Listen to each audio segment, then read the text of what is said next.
think that's recording. Good evening. Welcome to After Hours. Tonight I'm joined by head honcho of Eerie River Publishing and fellow author Michelle River. Hi Michelle, cheers for joining me on this here thing. Cheers. Indeed. Glad to see you've come prepared. Sounded like you needed it. You've had a busy day. Been a day. And my cup actually says, in case of pandemic, fill glass. Really?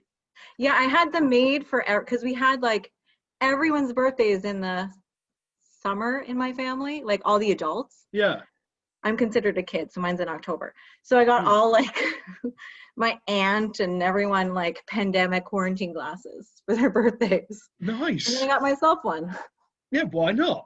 I like that. That's brilliant. Like you should. Yeah. Take advantage of it. Hopefully it'll be the only pandemic / quarantine we all have to go through. Yeah. Well, hopefully this is it, you know. Yeah. I mean, the thing is, right, I remember when they had, like over here we had the foot and mouth epidemic, right, which was just... Yeah. And then we had bird flu and everybody panicked for about a week. Yeah. And then we had swine flu and everyone panicked for about a month. And then we had this, because we'd had those, everyone was just like, nothing. Whatever.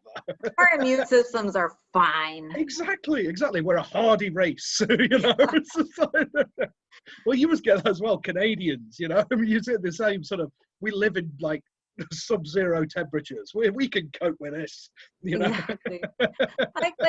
Yeah. I don't know, like we had a lot of weird things come up over the years. Like SARS was big for a while, and then that piddled off, which was really great. But they did have an outbreak in like Toronto and stuff. Right. But yeah, this one's it feels a little more serious. Yeah, just a tad. Just a little bit. A smidgen. Yeah. Oh, it's just, so we're like in lockdown at my house. Right. Yeah. So I was supposed to, like, because I live like halfway down the country from the rest of my family, and I was supposed to go and visit them just before. Oh no! So I missed birthdays. I've missed a wedding. Oh yeah, there's no way in hell I am trying to go on the London Underground during a pandemic. No. Not a hope in hell. Oh. I'm like, we do online shopping for everything. Right, yeah.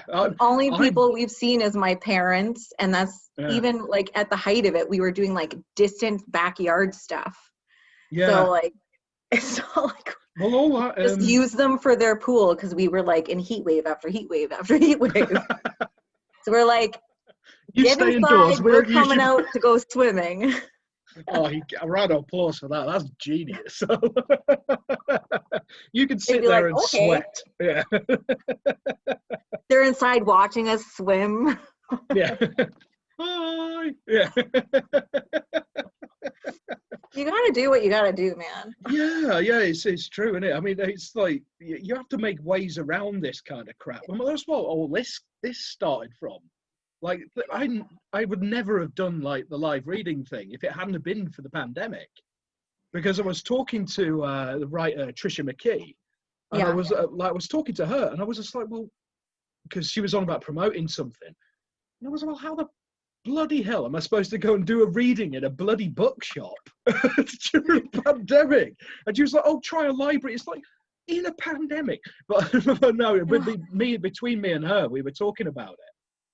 And it kind of ended up we were both going to do it, and then I kind of volunteered myself to be the guinea pig, and then she never did it. Yeah, which is something I'm going to remind her of when I get her on here. So where's your live reading? Going to start this thing. Yeah. Where's your live reading, madam? Exactly. No, it was great. It was a good way of doing it. But I think people have had to get very creative very quickly. You do need to get creative. It's like bands and things like that. I mean, I've seen some amazing shows of bands have like put on in like the studio and things like that. Yeah. Like getting around the live gigs and all that kind of business. Yeah. I go to a lot of live music and I've missed it like hell. But they've like it's sort of kind of tided me over a little bit. It's given me a little bit of a fix getting these like bands on your computer and all that. So you're sitting out, cracking up the can, turn the lights off, pretend you're out. Exactly. I think talk to your stuffed octopus. One of my favorite Canadian bands, July Talk, did like outdoor concerts at drive-ins this summer. I couldn't score myself a ticket. Couldn't score myself a ticket, but they were awesome. Like I heard so much good stuff. I watched a couple, I streamed a couple. Yeah. But I'm like, that would be amazing. So at least like some people, like they're outside the box kind of thinking, be like, okay, well if everyone's in their car, that's social distancing. So the thing is, we don't have that. We don't have drive-throughs. So you don't have drive-throughs. No, we don't. We don't have drive-in cinemas or anything like that. At all? No, not at all. No. Yeah, no, we don't have that at all. Like it's not like we have thousands of. Well, maybe we do have thousands. It's not like we have them on every street corner or anything. No, it's but not to have any in an entire country. It's weird. No. You mean I'm talking about drive-in cinemas? Is that what you're talking? Are you talking about? Yeah. So we don't have that big movie screen outside. We don't have that. Do you know, it could be weather related. Yeah, like probably. If it's always raining, who's going to want to go to the drive-in? Like if it's always garbage outside. Yeah, exactly. It's just like you'd put the screen up and it just goes as soon as it rains. Like, plus, our Wi-Fi in place, unless you're inside a big city in the UK, the wireless signal and all that is crap. So I can imagine. Not Wi-Fi. No, but I can imagine now if they did that, they would. Yeah. It's all radio frequency. Yeah. Whereas gale force wind blows it to Wales. I went to a live show once on this little bit of dirt in the middle of the River Mersey, right, called Spike Island. It's this tiny little bit of dirt, and they had this live PA and everything. The band was here. I was about that far away from it. Because of the wind, I couldn't hear a single note. But apparently people in Wales said it sounded awesome. Oh. Yeah, we're not really cut out for outdoor things over here. Doesn't sound like it. No. Yeah. No, it sounds like you've had a bit of a hectic day. One of the questions I've always wanted to ask is, when do you actually sleep? Oh my gosh, last night, like not at all, but that's a whole nother story. Yeah, like it must be mad. Well, I'm really lucky because she's 2.5 now, so Eloise sleeps like solid unless something weird is going on. She sleeps solid from around like 9:30 till about 10:30 in the morning. So she goes to bed. I work until whatever time. And then I come in and say like, hey, Scott, good night.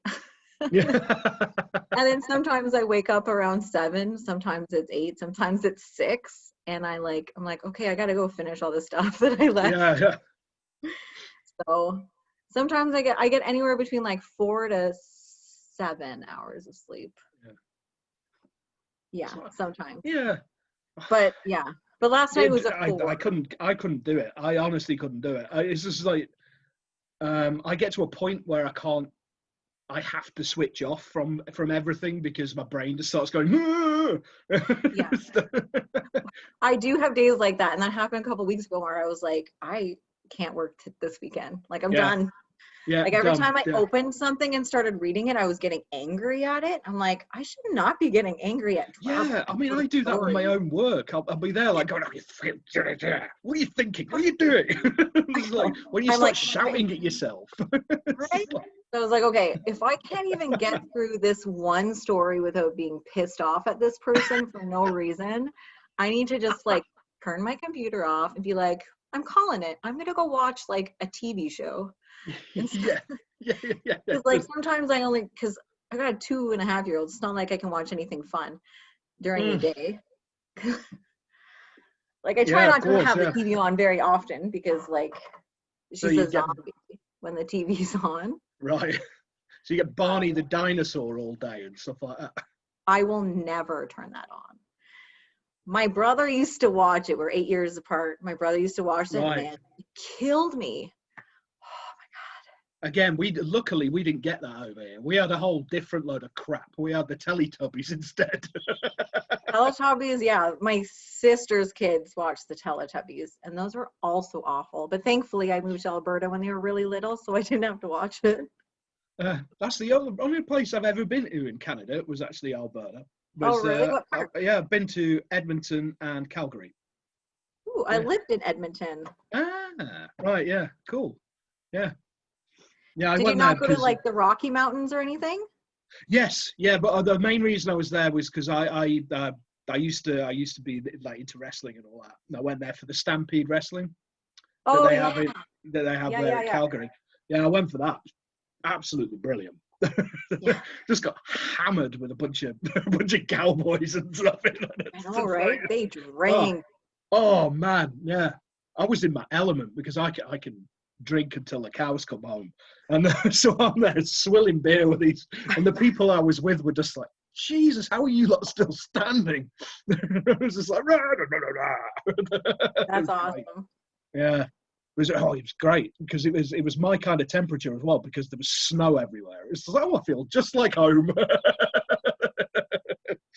Yeah. Yes, I'd like to go to Canada more, to be honest. It's somewhere I really like. It's a lovely country. It really is. The thing is, it's basically like Scotland but bigger. It's giant. It all depends on what you're doing. Like, yeah, there's every single climate essentially. Yeah. Like in Hamilton area, Niagara area where I am, like we get winters like up to -40, and then summers, this summer anyways, like +40. Yeah, you've been having some mad heat waves, haven't you? Yeah. Oh, it was insane. It was awful. I can't cope with heat. I mean, because I'm Scottish blood, right? And if you can see, that's my colour, is like nearly blue. You know, I don't tan. I just burst into flames in the sun. Yeah, well, that's like my husband. He's a redhead. Under this, I'm ginger. Oh my God. Under all this black dye. I love it. Yeah. I love that. You can only tell if you look closely at my beard and you can see all the ginger bits in it. Are you serious? That's so funny. Yeah. Yeah, my dad's a Brit. He's from England. And then my mom's Canadian. So like I'm kind of like, I go pink and then I go tanned. Right. But my daughter and my husband are like fierce redheads. Like he goes outside for 10 minutes and he's like sweating and red and like, where's the shade? I'm like, yeah, it's the same. It's like, because my partner Linda, she's the exact opposite to me, because she's sort of from down south and all the rest of it. She's always cold. I'm always too hot. So we're always fighting over the window. It's just like, shut the window, I'm cold. It's like, no, open the window, I'm too hot. That's so funny. Yeah. It's always like the opposites, right? Yeah. Right. Makes exciting. Who needs anything in common? No one. I've often said this. It's like a friend of mine ages ago. He's one of these people who he's a great guy, but he's one of these guys who's always like, oh, they should ban this sort of music because it's shit. You should, everybody should listen to what I listen to. And it's just like, well, wouldn't life be boring if everybody listened to the same as everybody else? Who would you argue with? It's like the best part of life. Exactly. Confrontation is fun. I love a good debate. There you go. I was on the debate team in high school. Nice. Because I'm a big nerd. Well, my friend made me sign up, but I had a good time. I really just like. I like that eye roll. Like I'd be like, no, you're wrong. Yeah, we didn't have anything fun like that. We don't have like debate clubs or anything like that. I think you do at university, but I never went. I bailed as soon as I could. I was out at 16, man. I was gone. Yeah, I signed up with catering college. I was like, bye. Yeah. So I just went working in kitchens. It's like, Yeah. Yeah. I'm not a very studious person. I tend, because the thing is, I tend to pick things up very, very quickly, and I tend to get bored very, very easily. And Yeah. when I get bored, I start fidgeting. When I start fidgeting, I start irritating people. So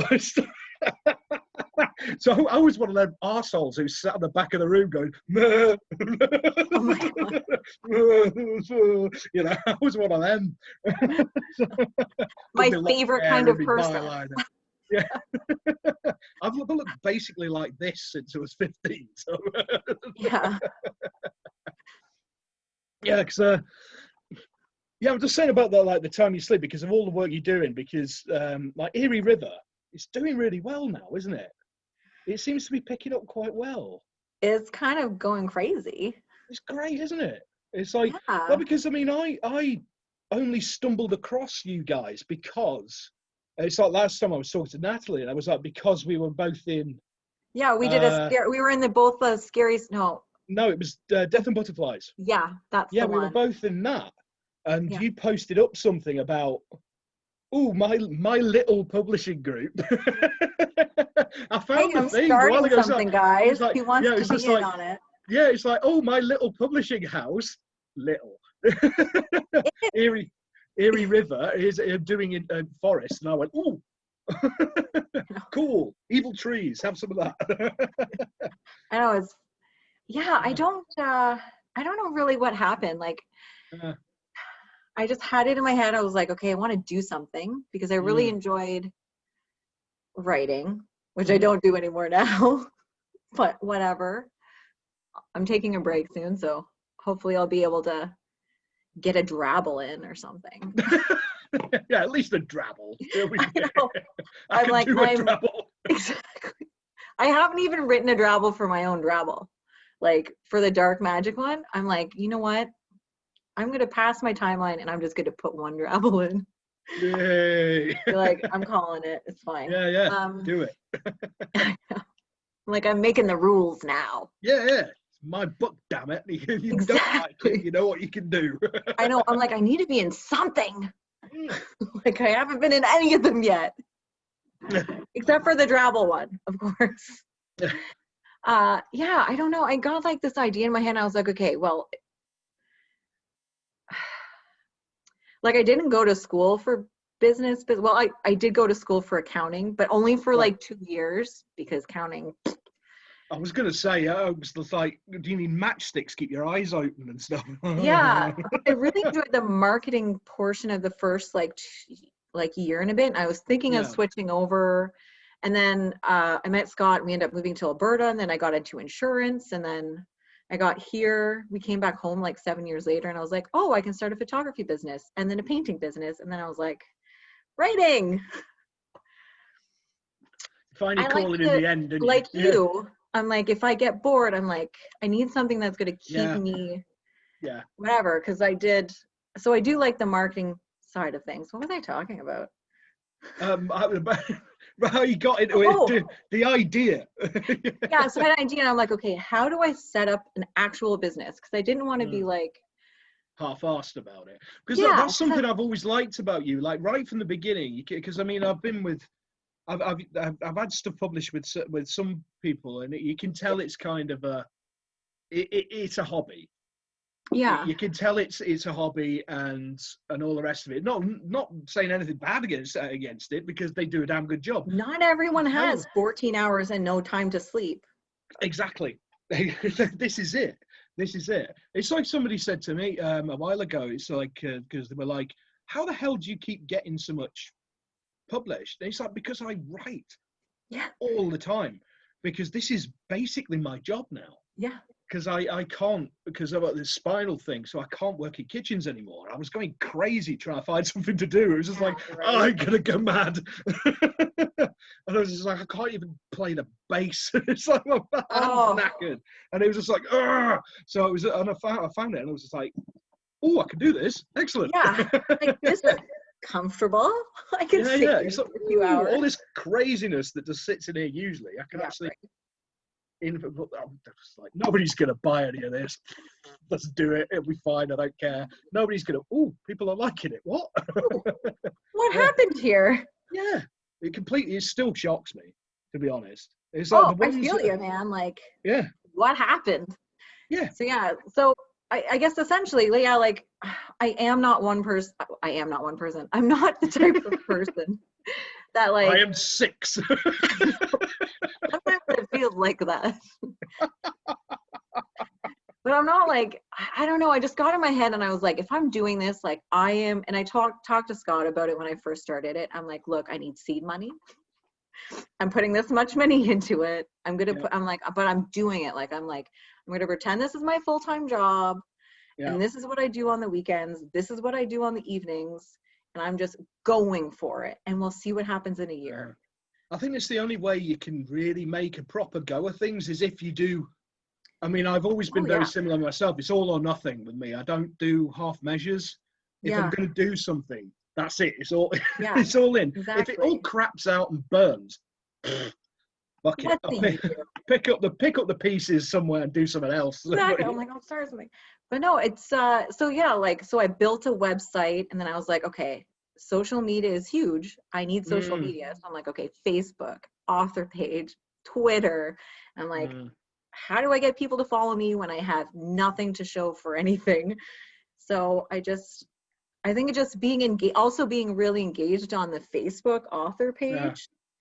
And then at the very beginning, really engaged on Twitter, really made people like, oh, this person is responding. They're doing these things. Like I might not be able to pay you tons of money right now, but that's not the point. I mean, it's not the point. Some people think it is, and I do get it because every time I post something and I'm like royalties, or I'm like, here's my very small flat payment plus a bonus. They're like, oh, well, this doesn't seem like enough. I'm like, okay, like we're in the middle of a pandemic. Yeah, yeah, and it's like, have you seen how many books come out in a year? No, I'm like, we're in the middle of a pandemic, trying brand friggin' new. Yeah, like exactly. You are welcome for the $10, or you don't have to submit. Yeah, like, yeah. I mean, I don't really care. Like about I do that, because I mean, there's a part of me that's like, I want to keep pushing it higher, but then I'm like, but that's something you can go. How long can I be in the red before I'm like, this doesn't make sense anymore? Exactly. You at the end of the day, you've got to break even. Because the thing is, I know this from being a chef, because you've got to weigh up. Yeah. You've got to weigh up your cost of your ingredients and how much you can sell them for. But to make a profit, you have to have that balance of not being too expensive that people just go, no. Yeah. But you've got to throw them a bone, you know. But and some people, I don't think, engage this thought that all this, what you do, costs money.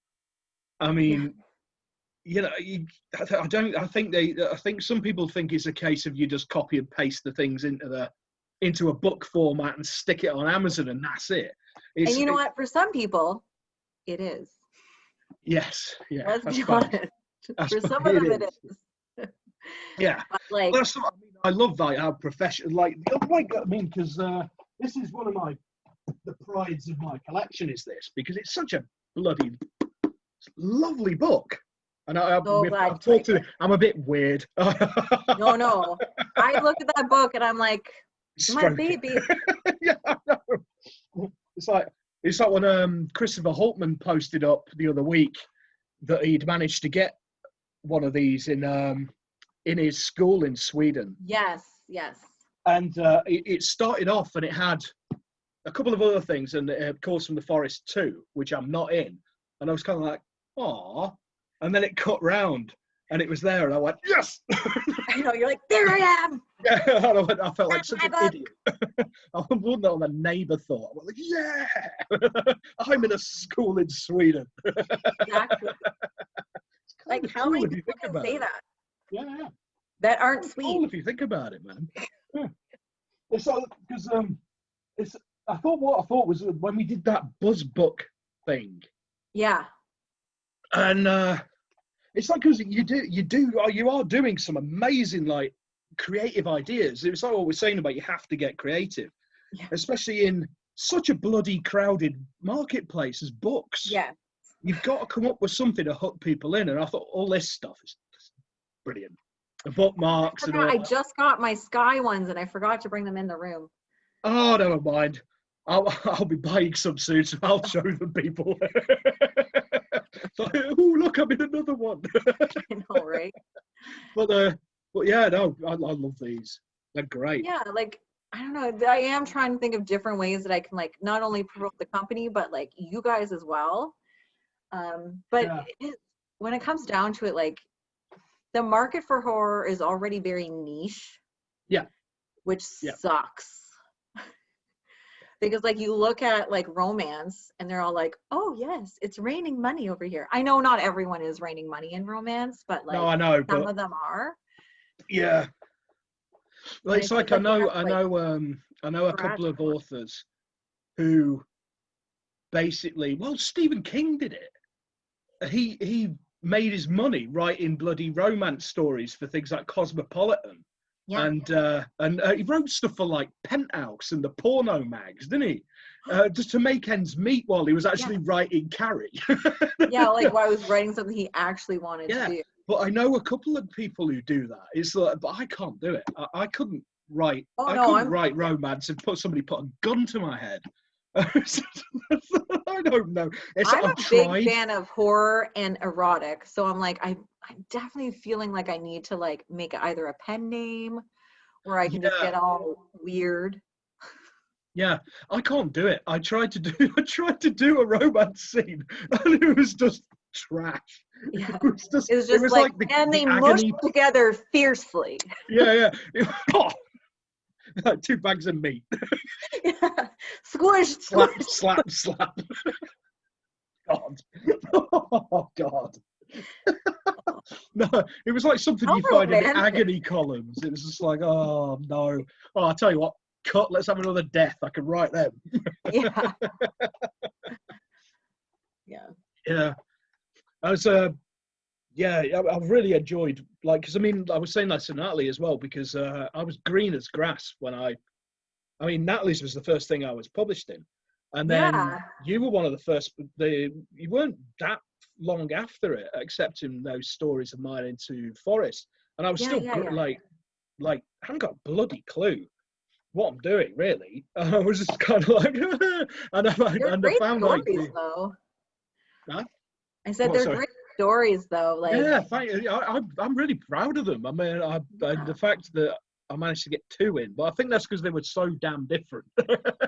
Yes, they were. And I was really happy about that, because they very much show the 2 sides of my style, because I have then very dark, disturbing stuff, and then the more romp type splatter, you know, the camp sort of, you know, British humour everywhere and all that kind of stuff, like a carry-on film with murders. Yeah. Which somebody actually reviewed my things, like a carry-on film with murder. It's just like, yay, I can live with that. So I mean, but I was really happy to find like you guys and Natalie's thing as well, and a few other things. Like Black Hair Press was another one. They have a really, really good community, because, like I say, their community is like tight. Yeah, and it was like with you guys as well. Everyone cheers them on. Yeah, exactly. Yeah. And I mean, I was really like fortunate to get in with these, like you guys and them guys and these other guys, because I didn't go down, like, I didn't even know what no sleep was until Natalie explained it to me. I honestly didn't. I ain't got a fucking clue. It's like all these groups, all these drabble. You know what? It was about 2 months into being published. I had to Google what a drabble was. Oh, you mean one of the only one? I haven't got a clue what it was. A drabble was the first thing that I got published, and I had no clue what it was. I was like, this. But I was like, I can try to write this, like 100 words. I'm sure I can put 100 words together that aren't garbage. It's harder than you think. I got them accepted one after the other, and I signed it in bed. I was like, oh my gosh, God, I'm like a published author. He's like, oh, we should go out for dinner. I'm like, yes, we should go out for dinner. Yeah, I dragged the missus down the pub when I got the my first acceptance. Like, I danced around the flat in my underwear, and then it's like, right, we're going down the pub. Exactly. Like that first one, I don't Yeah. care if it's a drabble or a novel. Well, I'm sure if it's a novel you would feel way better than a drabble, but even like just a regular. I don't know whether you would or not, because it's. But like just, that euphoria you feel when you're like. Yeah. The thing is, I still get it. I still get it every time I get an acceptance, which is really nice, because it's like, because I have some real depressive slumps and things. So I've got bipolar, so I have so I have some real like days when I'm just kind of like, and then I get one. It's like, ooh. That's awesome. Yeah. Well, it's good that it's still just as exciting. Yeah, no, it is. I mean, I don't think I thought it'd wear off, but it really hasn't. That's awesome. I think, yeah, and I'm still a bit bewildered by it all, to be brutally honest. Kind of like, I keep expecting somebody. What was it now? Somebody said to me about imposter syndrome. Yes. And I was just like, yeah. That's all another the time. thing to look up. Yeah, like, and I did, and I was yeah, and I was just like, yeah, I get that all the time. You know, I think we all do, whether or not we're like actually a famous author. Yeah. Which I am not. Or if you're just someone just starting out kind of thing. You're like, do I even deserve this much recognition? Yeah. It's like you keep expecting somebody to go, actually, no, you're crap. You're a garbage dump. Yeah. Like, oh, thanks. Perfect. Yeah. Take your stories and fuck off. The fact that it doesn't happen is just brilliant. Yeah. Because I've read some of those crazy, because I like when I write rejections, which honestly are probably one of the worst things to ever have to write. Yeah. Like I don't like, especially when I know the person, like obviously like it's not like we're hanging out like backyard barbecues, but it's pandemic. But it's more like if I know them and I like respect them and offer, but I'm just like, this isn't working for me. Yeah. So like I go through like some weird Google like how to rejection letters, and then you get into like the spiral of the worst rejection letters people have ever been given. And oh my gosh, if you haven't gone through that Google like tunnel of rejection letters, do it. It's hilarious. Oh, some It'll of them make you feel so much better about the ones. Yeah, I know. Yeah, I know. I mean, I've had that a couple of times. I've had it like, so I've done reading for a few different people over time, and some of that was kind of like really, I don't suck that bad. Like, because I mean, you must get it. I mean, but it's something I've always tried to tell people, because a lot of people try and get published, and they get the first couple of rejections, and it's game over. Yeah. I was trying for about 4 months before I got my first acceptance, because I hadn't found the actual specific submissions. So I was just going for magazines, just random. Oh, okay. Yeah. And I've done that too. Yeah. Oh, it's brutal, some of it. But none of the thing is. Yeah, it's like diminish, and then I got, ooh. But the thing is, it's like, I mean, I've never actually had a scathing one. I've seen online, I've seen some scathing ones that people have got. Some of them are brutal. Oh. Like, it's just like, oh my God. But I never got that. I mean, I always got good story, but I always got the good story, but completely doesn't fit what we're doing. It's like, no. It's like, no. I mean, you've read some of my more bonkers bits. Sometimes you've read some of it. Right, like how, I don't know. I feel like sometimes when you're writing them, it's like, how honest do people want a rejection? Because no matter what, it's going to sting. Of course, yeah. course And it is. sometimes it could be just, well, yes, Didn't I said fit. I wanted the C, but I also said I wanted a horror, and this is a romance. Yeah. I mean, yeah. So, but then sometimes it's just like it isn't, because there are people that need a lot of editing, Yes. and it's when you're getting so at this stage for us anyways, we're getting a lot of submissions, which is fantastic, but that also means like where we started our bar was here and now it's here. Yeah. So Of like course. if Yeah. I'm going through it, or readers are going through it and they're like, okay, this is a great concept and it's a good story, but it needs a lot of editing Yeah. and a lot of work, I have to kind of balance, okay, if I put this up against a story that also is really good and also really great Yeah. conceptually, but doesn't need as much editing, I'm going to pick the one that doesn't need much editing. See, I was quite lucky in this that my partner has a master's in English, Oh, and that's awesome. she's my I beta only reader. have friends.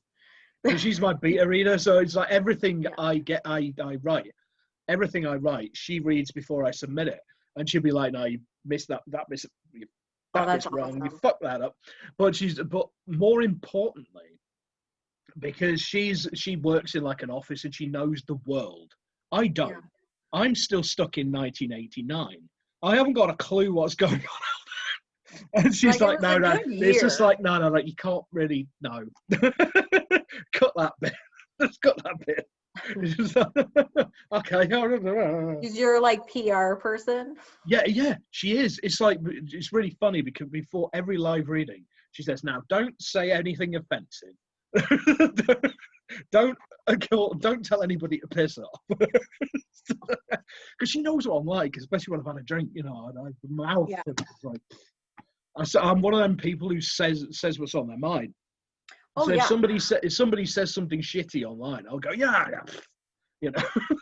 I hear you. In real life, Yeah. I am blunt. My whole Yeah. family, not my whole family, me and my sister are pretty like, we're going to tell you if you're shit. Mm. But we're going to do it in a nice-ish way and do it with Mm. love, but you're still a piece of shit. Mm. So, Yeah. I'm very much like that. I mean, again, because I spent a hell of a lot of time with my grandparents growing up, and it was a different generation. So it wasn't yeah. none of this pussyfooting about. It was like, wait, what the hell are you doing, lad? I know. That's shite. What? Take it away. Do it again. Yeah. Well, plus being a chef, I mean, I've worked for some brutal bastards over the years. I would think so. You know, it's a Well, you learning gotta be. process, isn't it? Yeah. Yeah. So I feel like I have to temper myself for Mm, the yeah. public. Public face, real face. Yeah. It's that old mask of sanity thing, isn't it? Just taken to a different Like degree. the amount of emails that I've typed and been like, I'm holding off on this. Yeah. No, because I mean, like in my experiences of slush reading and things like that, I've never actually had anything ridiculously offensive. But I always see in submissions like the fact that you have to point out, not just you, like everybody, the fact that people have to actually put no rape, no paedophilia, no shagging animals. The fact that you have to write that, just like, what is wrong with people? I mean, have I you had can't anything tell like you. that? I Yeah. read one that ruined my entire day. Right. And I didn't even finish it. Like, I Mm, only read like a quarter of it. And I was like, mm. what the fuck? Yeah. And then Like, what is wrong with you? yeah. Yeah. Yeah. And like, Seriously. I understand that everyone, especially horror, I get it. Horror has a lot of Yes. different Yeah. variation, and there's degrees of horror Of that are course. Yeah. acceptable to some publications and Yeah. not acceptable. Like your extreme and bizarro type. Yes. Yeah. Like we don't really do splatterpunk Mm. horror, the extreme horror and all that other stuff. And I thought I had made that pretty clear in all of my submission guidelines and stuff, but You get some that slip through. Yeah. oh, and it was insane. I was just like, Yeah. Thankfully, I've only had that happen a couple of times. Yeah. It's hard because I see it on everybody's, like pretty much every, like most submissions. I mean, there is the odd niche one of like, we want extreme. There are niche publishers. I mean, there is a market for it. I mean, fair enough. But the fact that you have to. But I don't. Yeah. I don't want to watch it. I don't want to read that shit. Yeah. There's a line, isn't there? I mean. For me, there is. There's things that I find sensible in my own morality and not like. I'm fine with murdering animals. I'm even kind of okay with like murdering children. Yeah. In the right context. Like, and in your story, just say that before people think you're going to go infanticide. Like, don't send me an entire story of just like this guy running around. Well, the thing is, taking a knife in kids' eyes, like make it a point. Yeah.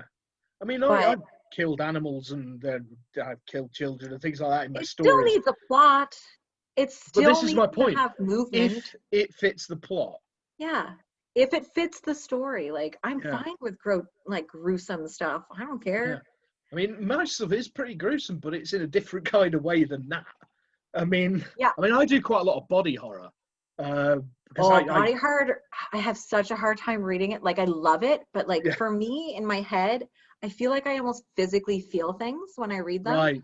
Yeah. So some body horror ones, I'm like, the whole time I'm like clenching my fist. Sometimes I have to close my eyes while I'm reading it and like take a break. But like I love it, but I'm just the way my brain just works. I mean, I visualize when I read. I always visualize things. Yeah. So Although watching someone stub their toe, I think is friggin' hilarious. I think it's the funniest thing in the world, which gets me in trouble a lot because Scott has huge feet and he's always hitting his foot, and I am laughing. He's like, "Stop laughing at me!" Like, I'm the same. I have huge feet. I'm a size 13, so yeah, yeah. I've got feet like a yeti. Seriously, It's like the cardboard box shoes. Yeah. Oh god, the Frankenstein. Well, I go because the thing is, I've got a plate in one ankle.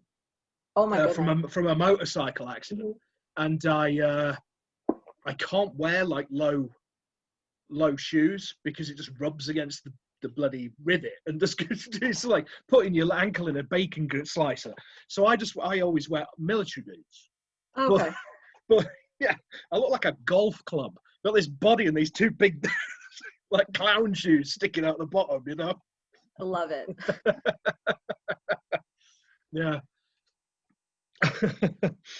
Because Eerie River, because you've got coming up is Sky is coming up very soon, isn't it?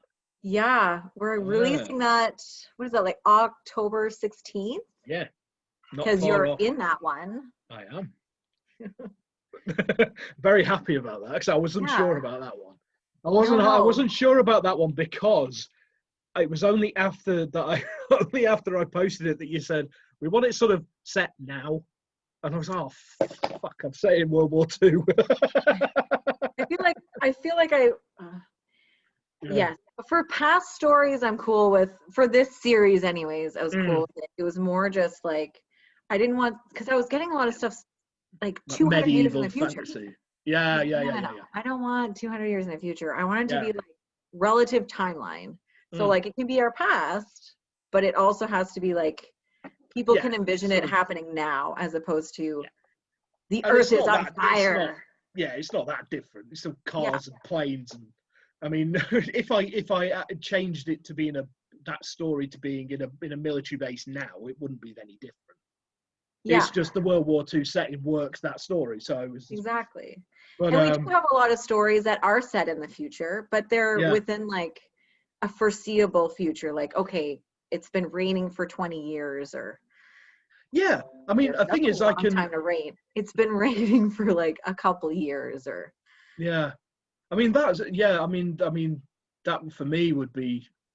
I could picture that when you've got people talking about talking penguins and flying dogs and crap like that. It's just like, huh?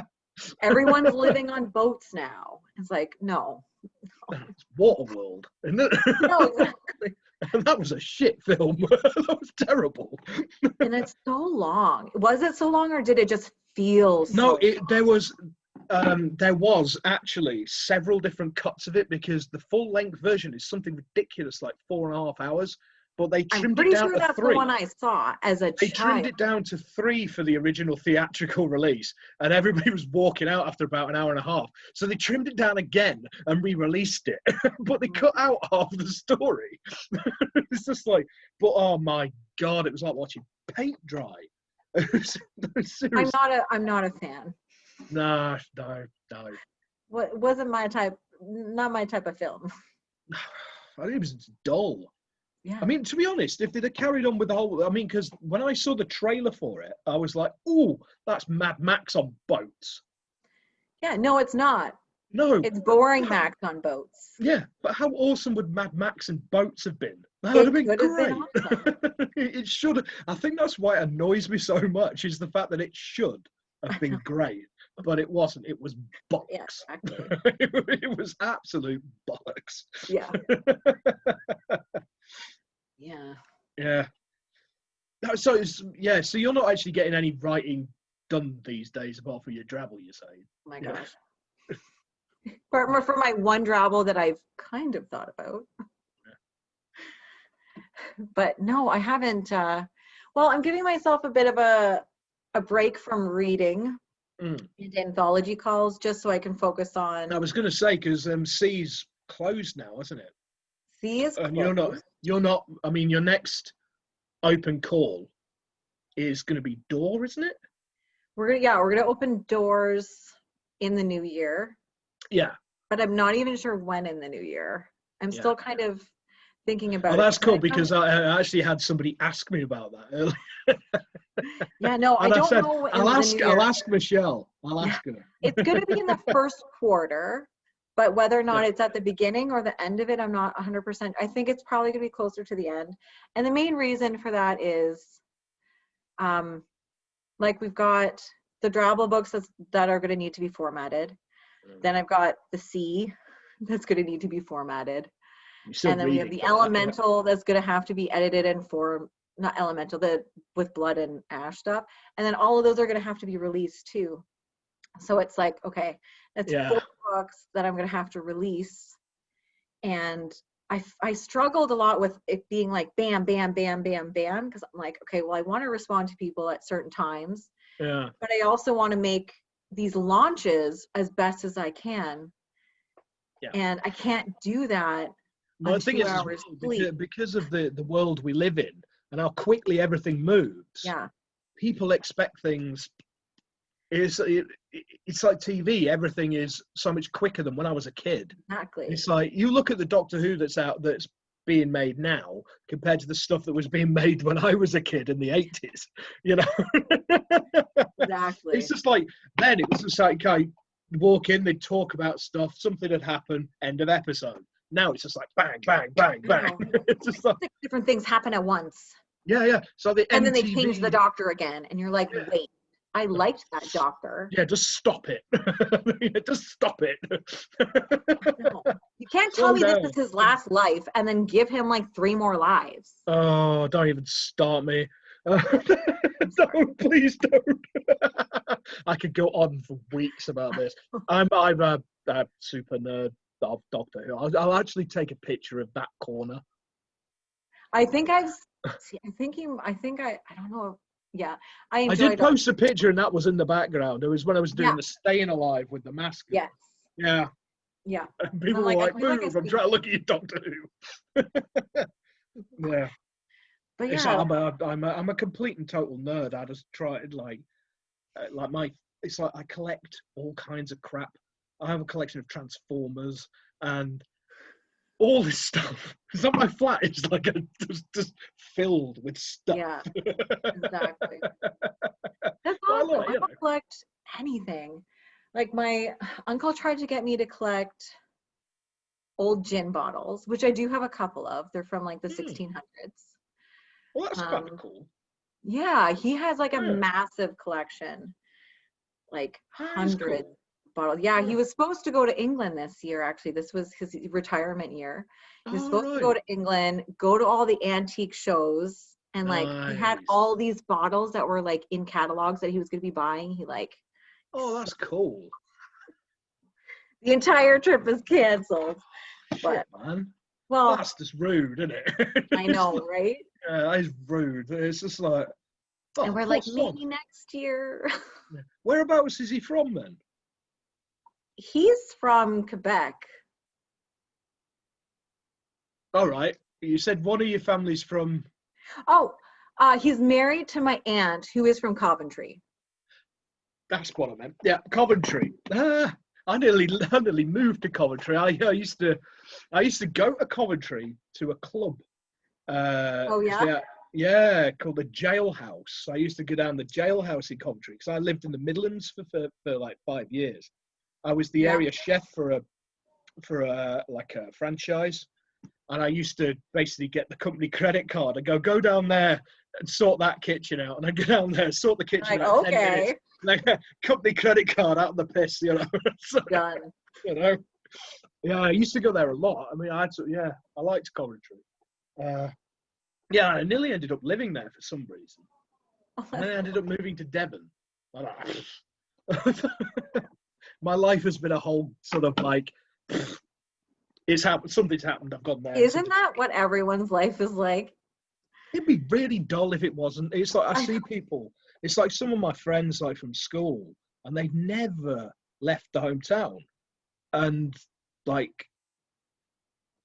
you know, I couldn't do it. I mean, I get there. Why? Because they're comfortable and all the rest of it. But I just get itchy feet. Yeah.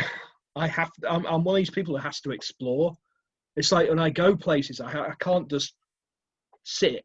I have to go and, ooh, what's down here? And it's the inquisitive mind. Yeah. Just, That's pretty cool though. yeah. Yeah, we started moving down here. I was kind of like, I was supposed to be here for like a couple of years, but I've been here for like 11 years now. This is the longest I've stayed anywhere. Yeah, I don't know what happened. You got old. Yeah, I think that's it.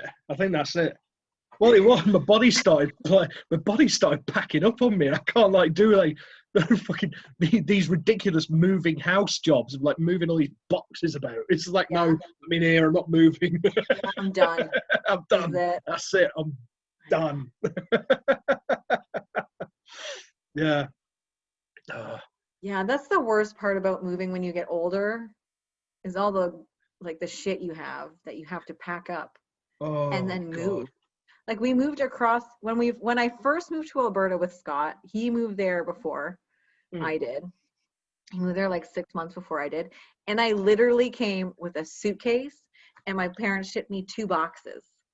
Yeah. And then like 7 years later, we have this big friggin' moving haul truck that had to go across country to take us back, and then they had to like park it in this warehouse for like 6 months until we could figure out where we're going to put our garbage. Oh, God. And I'm like, why? And I like looking back, I'm like, why did we save all of this stuff? Why didn't we just like buy everything new again?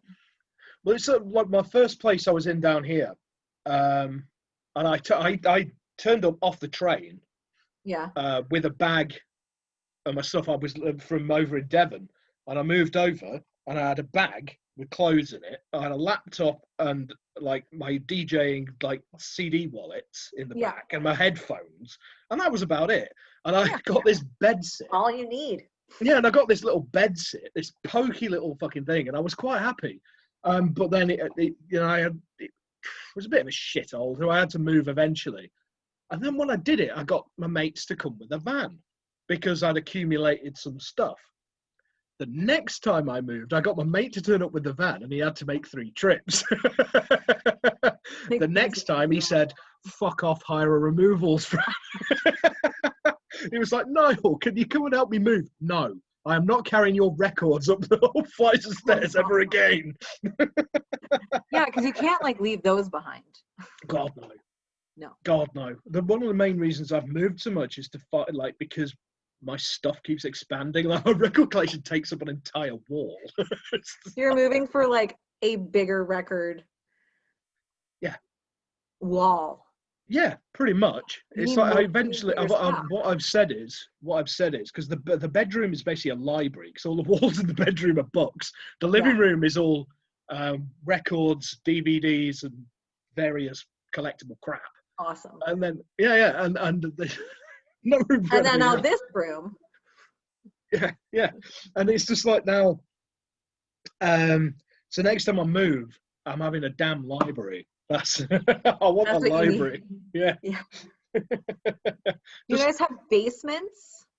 Oh yeah. Okay. That's what I want. I really want one. You want like a bit, yeah. We've got a large basement. That's what I need to do. I need to like do something with my basement. Put something cool down there. Although we do have an air hockey table. That's a lot of fun.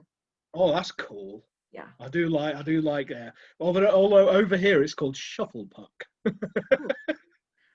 I'm going to start calling it shuffle puck. We're still stuck in this quaint little jolly shuffle puck, don't you know? It's ridiculous. You're basically twatting a bit of plastic about with a thing.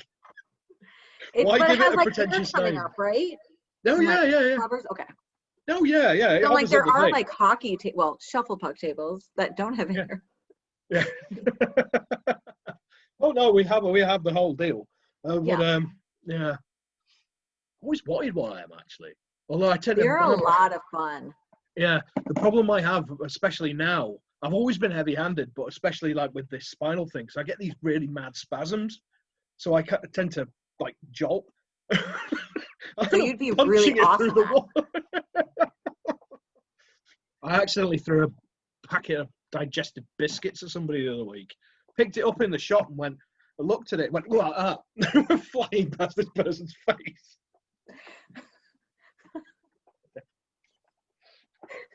Awful. Apologize for that. You're like, I felt like such an idiot. I come running up, I'm really sorry. And this guy was terrified. It's like he's this young guy. It's not like you look. Yeah, exactly. Not that you look scary, but no. Like, but I mean, to some people, they might feel intimidated. Especially I look like a biker because I tend to look, and I have this leather waistcoat on as well.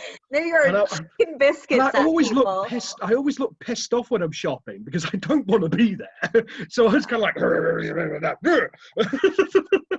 and the fact down here they all talk more your kind of Hugh Grant, sort of like, oh hello, whereas I'm like, oh fucking right, and this guy must have been about like 16 or something. Oh God, I thought the guy was gonna have a drop. I went up, I'm really sorry. He was just like, You're like, sorry. I'm not gonna kill you. I'm really, really sorry. I was aiming at someone behind you. Yeah. Oh God. That's awful. It can be a nightmare. Yeah. Like embarrassing, but kind of hilarious. It was hilarious. I thought it was hysterical. The first thing I did was come back and put it on Facebook because I knew it'd give all my mates a giggle. Yeah. Like,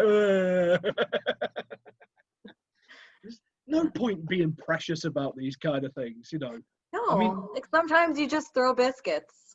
Exactly. So I want that on a T-shirt. Sometimes you just throw biscuits. I have a picture of me going, Rrr. Sometimes you just throw biscuits.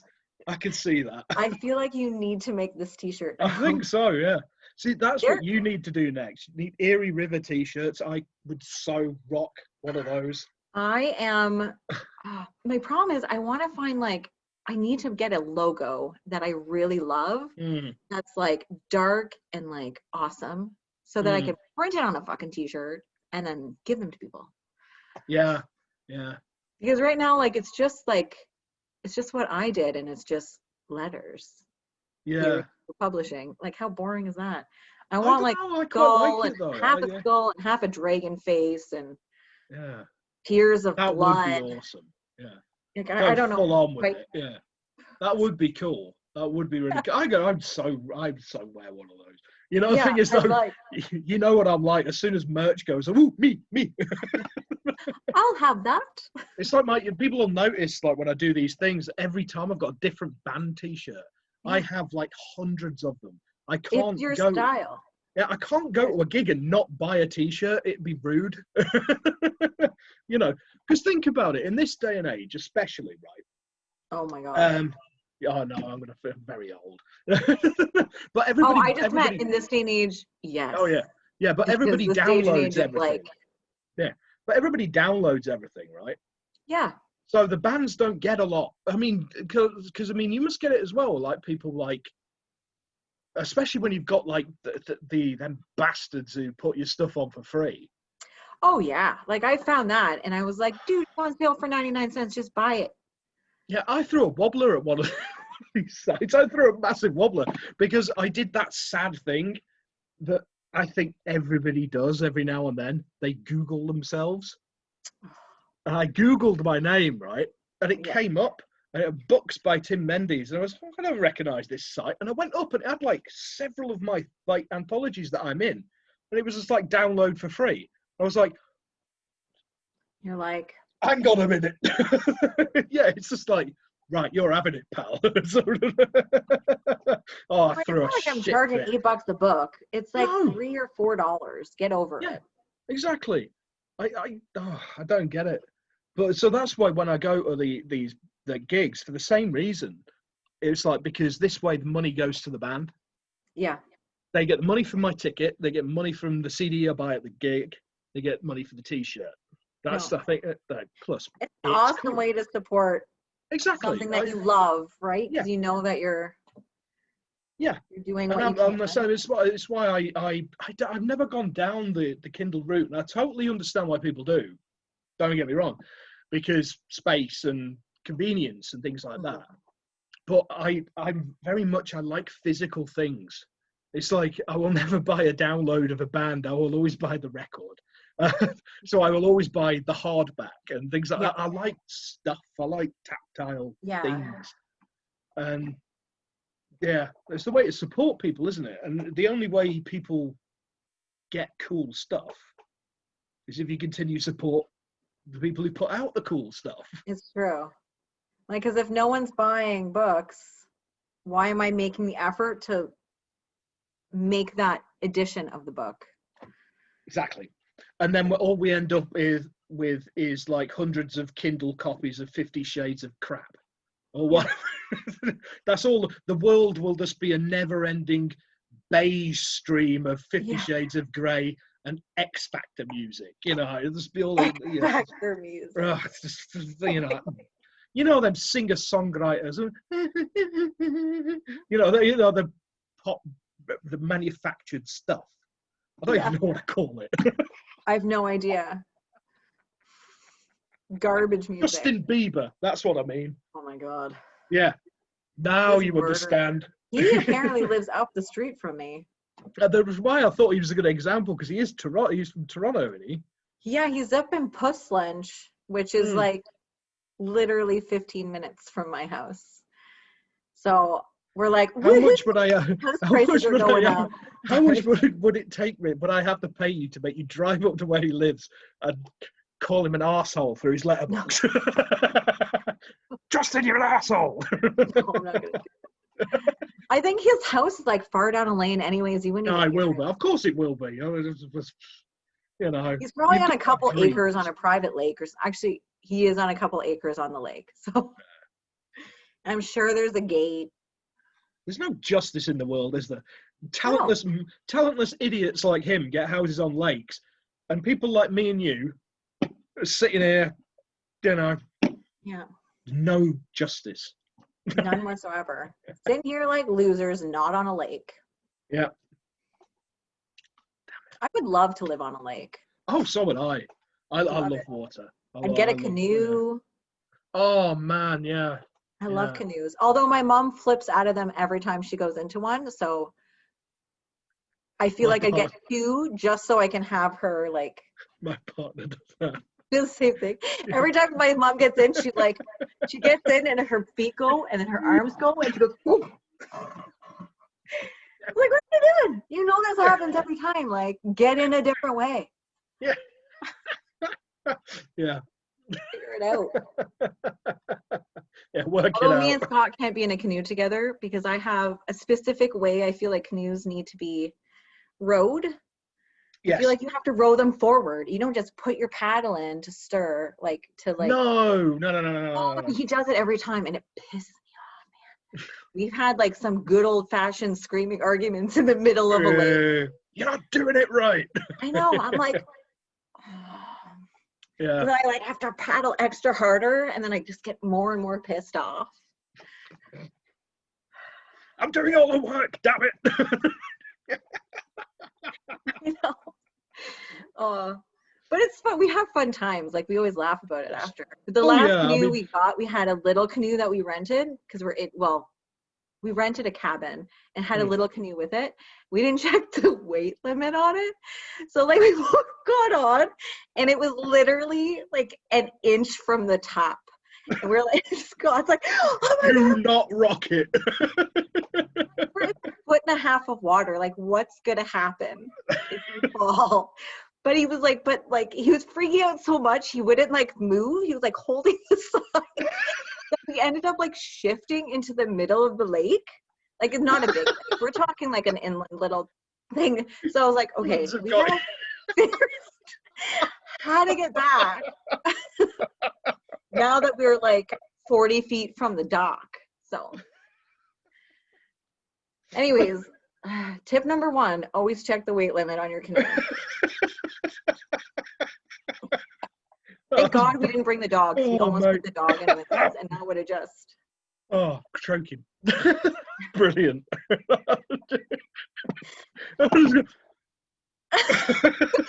He totally panicked. I was like, what are you doing? I'm like, we can literally see like, it was a really nice, like, little pondy lake thing. Like, you could see the bottom. It was only nice clear water and that, yeah. But it was September, so it was kind of cold, but I'm still like, there's no need to be like, oh my God, we're all gonna die. I've just got such great, that could be a great comedy sketch of like pan in like from the top, and you've got like, in fact they did something similar in one of the British sitcom One Foot in the Grave. They had them, basically they lost the oars out of this boat, they're in the middle of the river. Oh yeah. And they're playing Trivial Pursuit, waiting for somebody to come and get them, because that's what us British people do, you know. Yeah. And it's so funny. And the lid falls in the water. One of them stands out.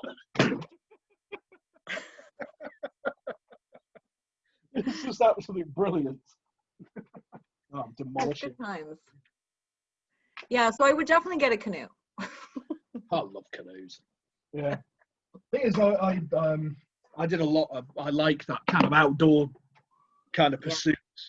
I mean, because I grew up near the Peak District, which does what it says on the tin, really. It's peaks and high up in the, so it's lots of rock climbing, caves. I used to pothole, which you guys will call spelunking.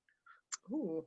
Yeah, used to get the old helmet on and the wires go down like, oh my God, into caves and stuff. Great. I used to cave dive as well. Now that is terrifying. I'm like, I did that once in Cuba, twice in Cuba, because I went to Cuba twice, and I loved it. But it was very, here's a hole that we have looked at before. so it's super safe and like, right. You're just like diving into water. But I would love to do something like that outside of my comfort zone, but I'm also, when would I have time? Well, this is it. You've got to read my stories when I send them. I know. You're gonna publish all your stuff. Yeah, exactly. Right? Who's going to publish all my crap if you don't? Exactly. Exactly. Only like every other company out there now. Thing is, one thing I'm amazed is, you know, the funny thing is, because I was saying about the inferiority complex thing I get and all the rest of it. I get that a lot. And the one story I was convinced that you wouldn't accept was Tasty Treats. I was just like, no way in hell. I read that and I was like, oh yes. I like, this is weird. I love it. It was so like, you went to a part where I was like, it surprised me, and that's hard to do when you read a lot of horror. Well, yeah. I mean, the thing is, because I consume books. I read and I read and I read and I read. I think you have to be able to write. I think you have to be a voracious reader. Yeah. Yeah. Because like I can guess the end of a story 90% of the time. 99% of the time. Most of the time I'm watching a show and within the first 10 minutes I'm like, yeah, they did it. Like, she does that. It drives me up the wall. I know. It's just like, stop it. I know. So I'm like, most of the time, like my brain just leaps to like different possibilities. I'm like, okay, well, this is going to happen. And most of the time it happened. And I just did not see that one coming. And I was like, that's cool. Yeah. Yeah. That's I enjoyed that one a lot. Like a lot. I think I even like made Scott read it and he hates horror. Right. Like he doesn't like scary stuff. He doesn't like things that are dark right before we go to bed. We have to watch something like funny. So if we watch like a Snowpiercer or Boys or something that has like a dark riff to it, we have to watch like a comedy right after. Yeah. She's kind of the same, to be honest. She's the first to admit she's a big wuss when it comes to horror, but she's kind of because she has to read all my crap now. So she's kind of getting it. He won't read mine. Nah, he's like, no, I have to read it out loud to him sometimes. Well, at the very beginning, that's what I used to do. I used to read it out loud to him. He's like, you are strange. Are you okay? I'm like, yeah, I'm totally fine. I'm like, don't worry. We made a pact. We're not going to murder each other. It's like I saw that. That's why I loved that because you posted up on the Eerie River thing about post your favorite writing memes. And I spotted that one, them two girls, and one of them was like it was like a vintage like 1920s photograph, and one of them was going, "She's a writer," and the other one goes, "Oh, I just thought she was weird." I just thought it's so true. Yeah, it is. It's like one and the same. Yeah. So. Yeah. Right, I better start winding this up. But again, we the thing is, again, we'll do this again. I've got like pretty much everybody who's done it before is coming back another time because we haven't even like scratched the surface. So I think that's what I like about this sort of format. We just talk. So yeah. Well, someone else wants to listen, let them listen. Exactly. And people seem to kind of like listening to people like us pair of idiots talking about crap. Brilliant. It's so funny. Yeah. It's like, before I was about to start winding this up. I will anyway, but I've got to say, some people may have seen that Michelle and I were part of the BuzzBook. I still can't say it. Expo. BuzzBook Expo this year, and it was absolutely hysterical for me because I hadn't got a clue what was going on. I clicked on the link. Me neither. No, well, this is what I wanted to ask you because I clicked on it, right, and I didn't know whether I was supposed to talk or what because it just sort of put me in this green room, but nobody else was there and there was nothing happening. So I was kind of like, "Hello." I'm waving at the camera. They didn't even be like, nothing. Hello. And then like, what's going on? And then you came up in the feed. Like, I didn't realize I was supposed to be typing into a comments box. I was talking to the camera, so I felt like a complete idiot. So I'm going, hello, yeah, just do this thing, just whatever, just put me in whatever you like, and then he was kind of. Yeah, I didn't even know you were there. Like, I didn't see you. I didn't know you were there. I knew nothing. I didn't even know how to look at the comments for like the first 10 minutes, and I'm like, oh wait, there's no. It wasn't until you started talking that I started playing. And I was like, oh, there's comments here. Yeah, it confused the living hell out of me. It really did. And then you went on, and I'm sitting in the back. I'm sitting there so I can see your feed. And I can see her feed, the lass who hosted it. Yeah. And I can see the comments thing. And I'm like, am I supposed to be doing anything now? I know, I'll stop talking in the comments. So I just started waffling. That's funny. So I don't know what I'm doing, and then it came on. It's like, oh, okay, I'll read my bit. And then I got distracted by the Doom poster, and then that was it. It was kind of like, bye, Tim. And we're like, oh, okay. Great fun, though. I really enjoyed it. I had a good time. I feel like I was just like talking the whole time, which I was. Well, the thing is, you've got like an hour window or whatever it was. You got to fill it. No, to be honest, I was really impressed because I've got to say, when you first went on, I was just like, oh, like, get a grip.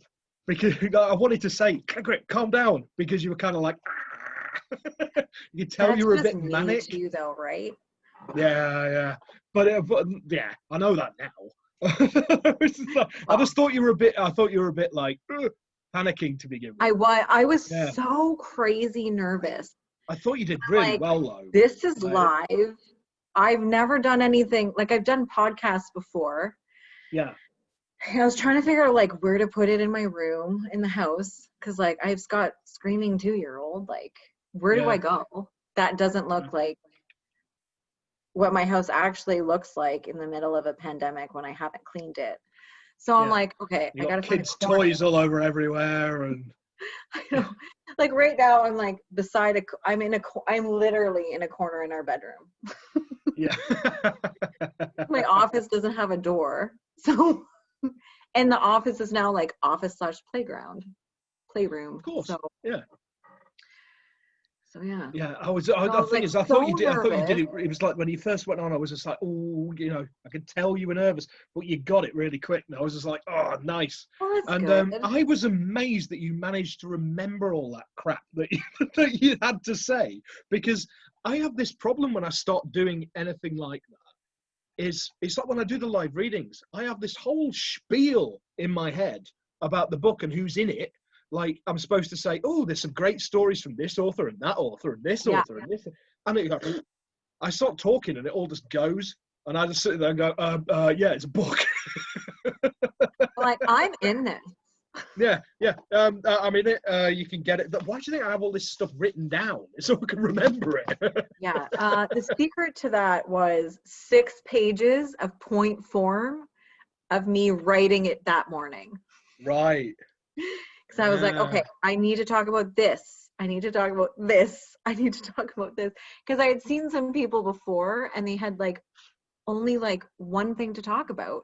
And then they're like, okay, I guess you can ask me all the questions. And I was like, oh, I don't want to do that. I want to make sure that I'm doing like certain things. Yeah.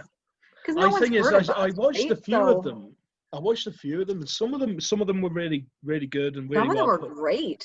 Some of them were really interesting, really well put together. And then you had some of the others that were kind of like, you could tell that it kind of fallen apart a little bit. Yeah. But it's so easy, isn't it? I mean, a lot of times things like it was the first time we had done anything like that, right? Yeah. So it's like, okay, well, how is this really gonna go? Yeah, so, I mean, I know one of the reasons you asked me is because I've done things like live stuff before. Yeah. And but it was new to me as well, and I was just like, and the thing is with live, it can all go to shit in a heartbeat. I know. You can all just go. Yeah. You have no idea how much I was like, don't spill your drink. Don't spill your drink.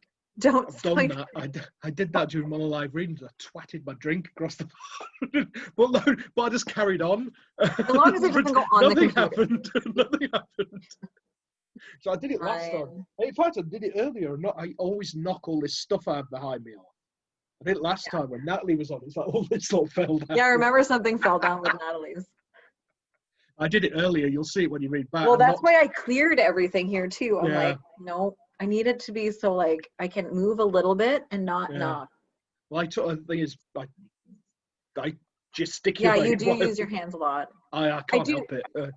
Yeah. I was going to say, you'll know better. You do it too. Oh, there you go.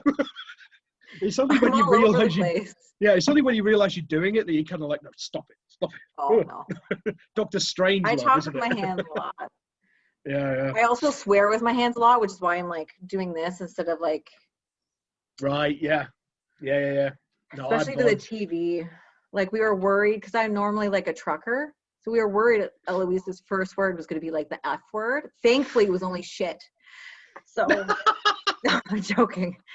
It was dad, but still. Like, that's brilliant. Every once in a while, I'll like, I'll swear at the dog, and she'd be like, Calla, bleh, and I'm like, okay, I'm just gonna ignore this. Oops. Yeah, no, I mean, I sit and argue with the television. It's like I'm not allowed to watch things like politics on the TV because I sit there and go, yeah, fucking man. I get really All a bunch of jerks. This is like, why are you all talking rubbish? And they all are talking rubbish, all of them. Yeah, right? Cool. Right, we've already gone over the limit. It doesn't. Yeah, I know. I thought you were wrapping this up, dude. Yeah, I was. It doesn't matter. Anyway, I'll definitely have you back on. But for the people who are watching, for you kids at home, there you go. If you want to check out, if you want to get hold of the books that Michelle publishes and the stories that she has written, because not just a publisher, a very good writer. Yeah, very good one as well. I mean, I love your story. I can't remember the name of it. The one in Death and Butterflies, right at the beginning. One of the first stories in it. 1,000 Feet one, or the mouths, or yeah, 1,000 Mouths. Yeah, that's the one. Something like that. A million mouths. Yeah, a million mouths or something. But yeah, really likes that. Anyway, yes. So if you want to check them out on our Amazon, look at high tech. Viewauthor.at Michelle_River. Ooh. Yeah, no, can you have people actually read that? There we go. There we go. Nice handwriting. Yeah. Viewauthor.at Michelle_River. Yeah. And of course, to check out Eerie River, it is eerie-river-publishing.com. Easy. Yeah. It's got a capital E though, remember that. Easy peasy. Well, you can put it all in low caps too. Yeah. The thing is, I get really anal about that because I don't know whether it'll work or not. No. It should. Oh, I'm such a noob. Okay. Yeah, I hope you've enjoyed this because I've had a blast. This has been a great one. It was nice chatting with you. Yeah, indeed. Well, we'll definitely get you back on, and I'll probably be talking crap at you in the next few days because I usually talk crap at you. I'm talking to you on because Eerie River now has a new YouTube site page. Indeed. Oh yes. Although I haven't actually put anything on it yet. So we're going to be doing our launch thing on the 17th, yes. Right? Yes. Yeah. That's for something for your diary. There's going to be a live YouTube thing hosted by Eerie River. I'm going to be a part of it. And there's also going to be... there's one on the 16th that's going to have more US authors. And then the 17th. Friday. Yeah. And then the Saturday is going to be yours UK. Yeah. Peeps. And then one US. Because I didn't have a lot. Yeah. Kim involved in that. Because the UK one is me, Chris, Joel, and Kim. Is that right? Yes. Yeah. That's going to be fun. Yeah, it should be interesting. Yeah. I still have to pick the stories we're going to be reading. So. Cool. Yeah. Oh, well, yeah. I'm looking forward to that. It's going to be good fun. It's going to be a good laugh. I've never done a round table. So. No, I haven't actually. New for everyone. We'll see what happens. It'll be fine. My motto, it'll be fine. Cool. Well, I hope you all enjoyed that. If you want to check out my website, that is timmendeeswriter.wordpress.com. You probably... I was about to actually show the YouTube thing, but if they're watching the video... They're already there. YouTube. Yeah. Right? So what I'll do is I'll read it out for the people who are listening to this on the podcast. There we go. Yeah, because this is going out as podcast as well, which is... I like to pretend I know what I'm doing. I haven't got a clue. No one does, don't worry. Yeah, the YouTube channel is tinyurl.com/Tim Mendees YouTube. Thank you, Michelle. It's been great. I'll speak to you soon. I'll speak to you soon. Okay. And good night. I'll speak to you lot and all. So bye. Bye. Where's the button? This is it. I can never find the damn button. Oh, there it is. Bye.